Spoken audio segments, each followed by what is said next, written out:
Bonjour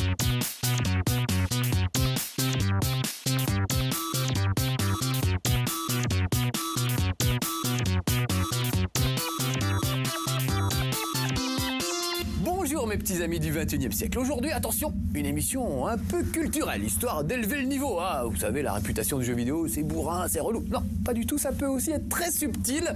La preuve, aujourd'hui, j'ai décidé de vous parler des rapports entre le mot et le jeu vidéo. Quelque chose d'assez littéraire donc. Pour ce faire, j'ai choisi deux expressions françaises qui reposent toutes les deux sur le verbe couper. La première, c'est couper l'herbe sous le pied. Vous avez déjà entendu ça? Immédiatement, on pense à Zelda avec Link et sa petite épée là qui coupe des touffes d'herbe pour essayer de récupérer des diamants. Et il se trouve en plus que couper l'herbe sous le pied, vous le savez, ça veut dire devancer quelqu'un, un peu lui passer devant au dernier moment. Et on peut dire qu'avec la saga Zelda, évidemment, Link a devancé beaucoup de héros de jeux vidéo avec toutes ces innovations. La deuxième expression dont je voulais vous parler, c'est être sous la coupe de quelqu'un. On retrouve le verbe couper une fois de plus, et être sous la coupe de quelqu'un, ça signifie être sous l'emprise de quelqu'un, sous la domination de quelqu'un, pas forcément quelqu'un d'ailleurs. On peut être sous la coupe d'un univers tout entier, par exemple sous la coupe du monde de... Mais qu'est-ce que c'est que ça? Mais qu'est-ce que vous foutez? Je vais lui parler de coupe du monde de foot. Non, sûrement pas. Non, mais pas la coupe du monde de foot. Une spéciale foot. Non.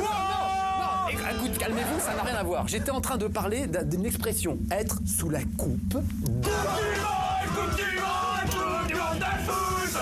Tu te rappelles quand même, International Soccer. Super kick-off. Super soccer. C'était bon. Je crois que je suis tombé sous la coupe de fanatique. Coupe du monde de foot. Nous voici en 1982 dans le monde merveilleux de l'Atari 2600 avec NASL Soccer, autrement appelé International Soccer. L'Atari 2600, dès qu'il s'agit de faire une pelouse, il faut le reconnaître, il assure grave. Regardez-moi ce vert éclatant, c'est pas beau ça? Bon, pour le reste, évidemment... C'est une autre paire de chaussettes montantes. Jouable à deux, International Soccer utilise les véritables règles du football. Celui qui gagne, c'est celui qui marque le plus de buts. Tout est là, les touches, les corners et même les pénaux. 3 ans ont passé, nous sommes sur NES avec Soccer. Jouable aussi bien seul qu'à deux, vous commencez par sélectionner votre équipe parmi les grands classiques, français, allemands ou brésiliens, et d'autres plus surprenantes comme les japonais ou les américains. Tiens, ça sent un peu le marketing ça. Ensuite, vous choisissez le niveau de difficulté sur une échelle de 1 à 5, et enfin, la durée de la mi-temps, et c'est parti! Dans un magnifique scrolling horizontal, vous retrouvez les éléments clés de l'action, à savoir les passes, les corners, les touches, les pénaux et les majorettes. Il en a coulé de la sueur sous les maillots avant que n'arrive Super Kick-Off. Nous sommes en 92 sur Mega Drive et là évidemment les progrès techniques accomplis sont énormes. Cet épisode appartient à la série mythique des Kick-Off développée par Dino Dini. Le contenu est simplement hallucinant de richesse, mais plus que tout, cette série reste marquante grâce à sa vue du dessus et son gameplay. En effet, ici le ballon ne fait pas comme certains bonbons et le papier qui les emballe, il ne colle pas aux pieds des joueurs. Une référence. Et puisque nous sommes dans les évolutions techniques, restons-y avec Super Soccer sur Super Nintendo, sorti cette même année 1992. Alors pourquoi évolution technique? Eh bien parce que Super Soccer utilise le fameux mode 7 de la Super Nintendo, cette particularité technique qui permet de simuler la 3D en donnant une impression de perspective. À part ça, le jeu propose seulement 2 modes, un en partie libre, l'autre en tournoi contre 16 équipes, dont la terrible Nintendo All-Star Team.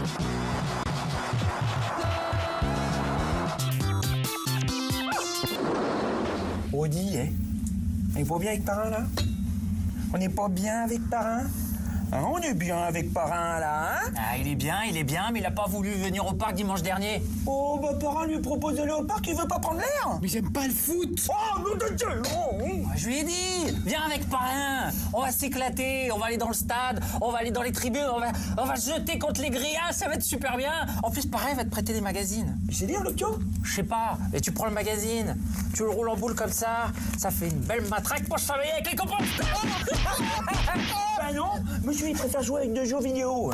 Ah oui, mais j'aime pas le foot! Oh non, tout de suite. On a tout essayé avec ma reine, hein? Allez, rond? Non, avec les jeux vidéo. le jeu de football, le jeu de baby-foot, le jeu de management et même le petit bonhomme qui va chercher les morceaux de la Coupe du Monde. J'aime bien. Il a cassé la Coupe du Monde. Mais non, mais c'est dans le jeu, la Coupe du Monde est cassée. Qui a vu celle-là? Hein? Quand ça part, ça part. Hein? Et puis des fois, quand ça part, ça arrive.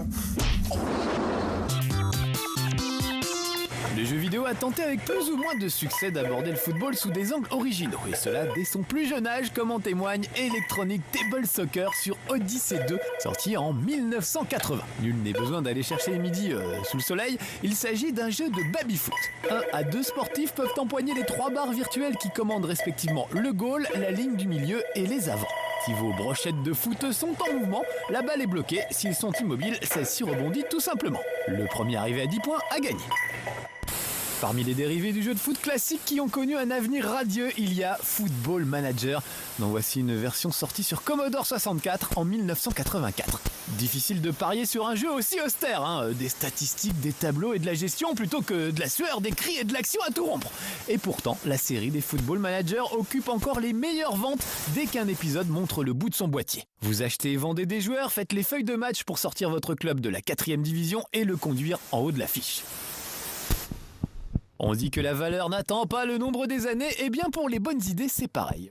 Voici 4 Soccer Simulators, une compilation de 4 jeux que nous devons à Codemasters, sorti notamment sur Commodore 64 en 1989. Les jeux ne sont pas de ceux qu'on garde en mémoire, cependant la compilation a le mérite de proposer en plus du foot normal, du football en salle, des exercices d'entraînement et enfin du football de rue. C'est tout pourri mais c'est original, alors ça méritait bien ce petit hommage.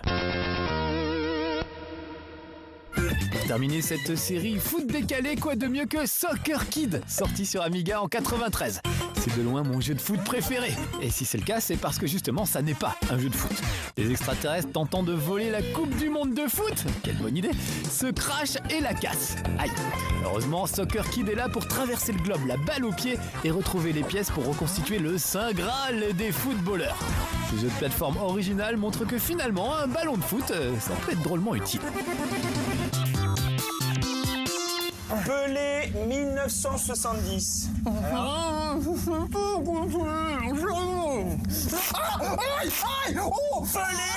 1970. Mais je sais pas, là, la montagne Pelé. Oh non. Maradona 86. Madonna, Like a Virgin. Mais non, pas Madonna. Oh non. Platini 82. Platini 82. Je sais pas, poulet mozzarella, voilà. Ah, sauf qu'en 82, l'équipe de France, elle a fini 4e. Au tir au but contre la RFA, tout comme en 86 contre la RFA aussi. Ah non, en 86, ils ont fini 3e, l'équipe de France. Arrêtez, j'en peux plus, mon truc, j'en peux plus. Attention, hein, parce que j'ai peut-être les mains attachées, mais je pourrais bien vous coller un coup de boule. Zidane, juillet 2006. Le prochain, c'est Messi, c'est sûr. Mais non. Messi. Ah, le v'là le Messi. Ah, viens, tu vas me sortir de Mais là. ça fait 1 heure que j'essaie de t'appeler sur le portable, tu décroches. Mais non, mais regarde, ils m'ont attaché, ils veulent me forcer à regarder la Coupe du Monde de foot. Coupe du monde, coupe du monde. La Coupe du Monde du foot. Oui. Mais c'est super. D'habitude, j'ai horreur du foot, mais la Coupe du Monde du foot depuis 98, mais c'est génial. Je suis fan. Pas toi. J'y joue même aux jeux vidéo. Coupe du monde, coupe du monde, coupe du monde de foot. Pour ce dernier tour de stade, attention, nous nous attaquons aux gros poissons de la discipline, à commencer par Sensible World of Soccer, sorti sur Amiga en 1994. La série Sensible Soccer est une petite bombe que tous les amateurs de foot connaissent parfaitement et qui a fait les beaux jours de leurs premiers émois virtuels sportifs. La version que nous vous présentons est une sorte d'encyclopédie à elle seule, où toutes les compétitions sont disponibles, y compris la Coupe du Monde. Aussi bien en tant que joueur que manager. De la folie, je vous dis. Voici une autre encyclopédie du football, Absolute Football, sortie sur PlayStation en 98. Ici, il s'agit de jouer et réécrire toutes les Coupes du Monde comprises entre 1958 et 1998. Sur le disque se bousculent donc pas moins de 1000 équipes nationales et quelques 15 000 joueurs, avec les véritables noms et caractéristiques.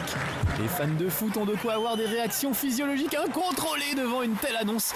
Heureusement, la qualité générale du jeu ramène tout le monde sur Terre. Et nous terminerons par les frères ennemis du foot virtuel, les séries FIFA et PES. À commencer par FIFA avec FIFA 98 Road to the World Cup sur PlayStation, sorti en 97. Cet épisode est dédié à la fameuse Coupe du Monde 98. Le but est de prendre une équipe, de lui faire passer toutes les qualifications pour l'emmener jusqu'à l'ultime récompense. Au menu, 16 stades, 189 clubs et 11 ligues différentes. À ce niveau de la compète, l'action est rapide, l'intelligence artificielle fait de moins en moins penser à Stevie et on peut reconnaître les joueurs à leur visage. Quant à la concurrence, voici ISS 98. Et oui, à cette époque, la série ne s'appelait pas encore PES. Si aujourd'hui, l'écart entre les deux est bien moins évident, à cette époque, nous avions un FIFA plutôt grand public avec les licences officielles et un ISS PES plus technique, mais nécessitant un gros travail de personnalisation pour retrouver tous les noms officiels. L'épisode ISS 98 que nous avons ici est très orienté Coupe du Monde 98, avec notamment la modélisation des stades dans lesquels la prestigieuse compétition s'est déroulée. Tu sais, les versions spéciales Coupe du Monde, elles sont pas vraiment différentes des versions normales. Hein. Ah bon? Ah non, au pire tu retrouves les groupes, mais ça tu peux le faire dans les menus. On peut faire ça dans les menus? On peut. Tu passeras à la maison un soir, je te montrerai. Je te montrerai aussi comment on fait un grand pont, un coup du sombrero, un passement de jambes. Mais comment tu connais toute cette science du football virtuel? Oh, tu sais, j'ai aucun mérite. Ah. C'est moi qui m'occupe du football virtuel sur Game One, tu vois. C'est vrai? Je fais aussi le seul JT quotidien sur l'actu numérique. J'ai plus de 15 000 fans sur Facebook, pas comme certains. Passe à la maison, je vais te montrer le passement de jambes. Allez, salut les gars. Bon, je suis désolé les petits amis de Game One, hein, ça peut durer encore longtemps, j'ai pas le choix de toute façon. Faut y changer de chaîne. Mais à bientôt sur Game One.